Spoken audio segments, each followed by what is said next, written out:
राजा परीक्षित का जन्म हुआ। पांचों पांडवों ने आचार्यों से राजा परीक्षित के बारे में जाना। महाविद्वानों ने कहा कि इसका अंतिम जन्म है और ये महाप्रतापी हैं।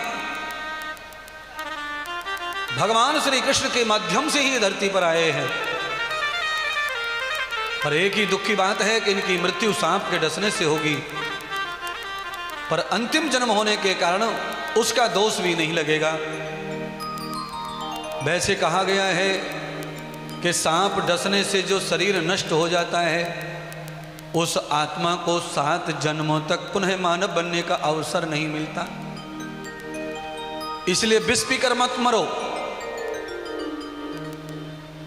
और विषैले होकर मत जियो। सदगुरु भगवान श्री सूत जी ने शौनक आदि ऋषियों को बताया, अरे शौनक जी, परीक्षित महाराज बड़े हो गए। धृतराष्ट्र और गांधारी को लेने के लिए भगवान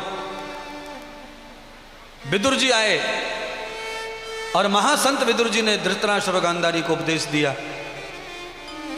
अपने साथ हिमालय ले गए और कहते ही हिमालय में अचानक आग लगने के कारण विदुर सहित धृतराष्ट्र और गांधारी सब जल के भस्म हो गए। उसके ठीक 2 दिन बाद ही नारद पहुंच गए हस्तिनापुर में। श्री नारद जी ने पांडवों को समझाया, जिस प्रकार से धृतराष्ट्र गांधारी को लेने के लिए विदुर आए थे उसी प्रकार मैं आया हूं। गांधारी धृतराष्ट्र विदुर जी सहित बैकुंठ चले गए। अब रोने की जरूरत नहीं है पांडवों, वही हाल तुम्हारा भी होगा। तुम भी चिताओं की लकड़ियों में जल के राख हो जाओगे। इसलिए जिस धर्म के लिए तुमने युद्ध लड़ा है उस धर्म का पालन भी करो। नारद जी ने आज्ञा की। पांचों पांडव द्रौपदी सहित बन जाने लगे सन्यास लेकर। महाराज परीक्षित को बुलाकर के धर्मराज ने युधिष्ठिर ने ज्ञान दिया, राजनीति का ज्ञान दिया, प्रजा की सेवा का ज्ञान दिया, राजा बनकर कैसे राज्य चलाते हैं वो भी ज्ञान दिया, और अंत में कहा कि मात्र 6 महीने के बाद में कलयुग का आगमन होगा। इसलिए हे पुत्र, अपने राज्य में कलयुग नहीं आना चाहिए। राजा ने पूछा धर्मराज से दृष्ट कि दादाजी मैं कैसे समझूंगा कि कलयुग आ गया। तो धर्मराज ने अनेक संकेत बताए कलयुग के। तो संकेत के रूप में कहा कि जब कलयुग आएगा तो लोग जो है विश्वास खत्म कर देंगे एक दूसरे के ऊपर से। घर के घर में ही सास बहू से चाबी लगाएगी अलमारी की और सास से बहू चाबी लगाएगी अलमारी की। एक ही घर में ताले ताले हो जाएं तो समझ लेना कलयुग आ गया पूरी तरह से। फोन के मोबाइल के भी ताले लग जाएंगे, बाप को पता नहीं बेटे का, बेटे को पता नहीं बाप का, सब लॉक लॉक लॉक हो जाएगा। घर में खाने के लिए चूहों को भी दाने न होंगे पर ताला जरूर लटकेगा। कलयुग जब आएगा तब मोबाइल में भी लॉक आ गया है। राम जय हो कलयुग। और घर के घर में लॉक। बहू के कमरे में सास कितना भी माथा फोड़ ले पर कुछ मिलने वाला नहीं है, ऐसा लॉक होगा। सास बूढ़ी हो जाए चाहे जैसी हो जाए पर लॉक के बगैर वो भी नहीं चलेगी। चाबी को सब छुपाते छुपाते घूमेंगे एक दूसरे से, ऐसा हाल आ जाएगा कलयुग में। ये तो आ ही गया है। दूसरा क्या होगा? कहा लोहार की दुकान पर अस्त्र शस्त्र नहीं बनेंगे, लोहार अपना काम छोड़ देगा।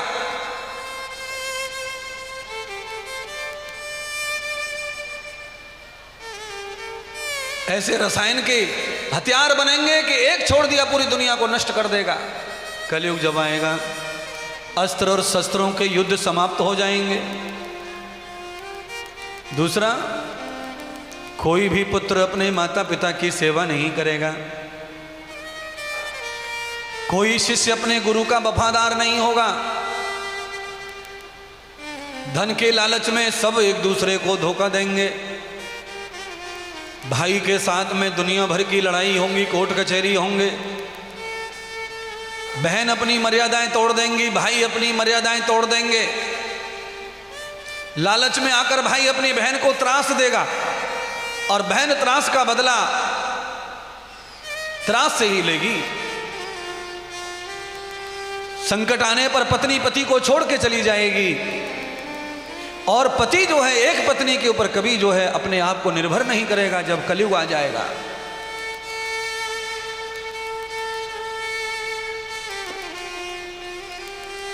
धार्मिकता के नाम पर केवल पाखंड अंधविश्वास धोखा रह जाएगा। ज्ञान के नाम पर केवल अंधविश्वास रह जाएगा। अगर किसी के पास ज्ञान होगा भी तो वो नोटों से मिलेगा। ये सारे चरित्र कलयुग के हैं महाराज। साधना के नाम पर, तप के नाम पर, ध्यान के नाम पर लोग सोशल मीडिया पर फोटो डालेंगे अपने भजन का, ध्यान का, तप का, जप का। अगर कोई भगवान को सिंदूर भी लगाएगा उसका वीडियो बनाकर डालेगा। ये कलयुग है। ध्यान एकांत में होना चाहिए पर लोग ध्यान का वीडियो बना के दुनिया को छोड़ रहे हैं। फलाने महात्मा 6 महीने के लिए गुफा में गए, वीडियो डला के भेज रहे हैं महाराज। वीडियो बनाकर दुनिया में कितना भी भेज लो, तुम्हारा ध्यान कभी लगने वाला नहीं, क्योंकि तुम्हारा पहले से ही ध्यान सोशल मीडिया पे है तो तुम्हारा भाड़ लगेगा ध्यान भगवान में। केवल भौतिक संसार के व्युत्पत्ति के लिए काम करेगा समाज।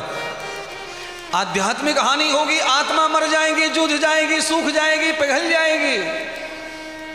आत्मिक बल किसी में नहीं होगा और एक दूसरे को ब्लैकमेल करके ही सता सता के मार डालेंगे।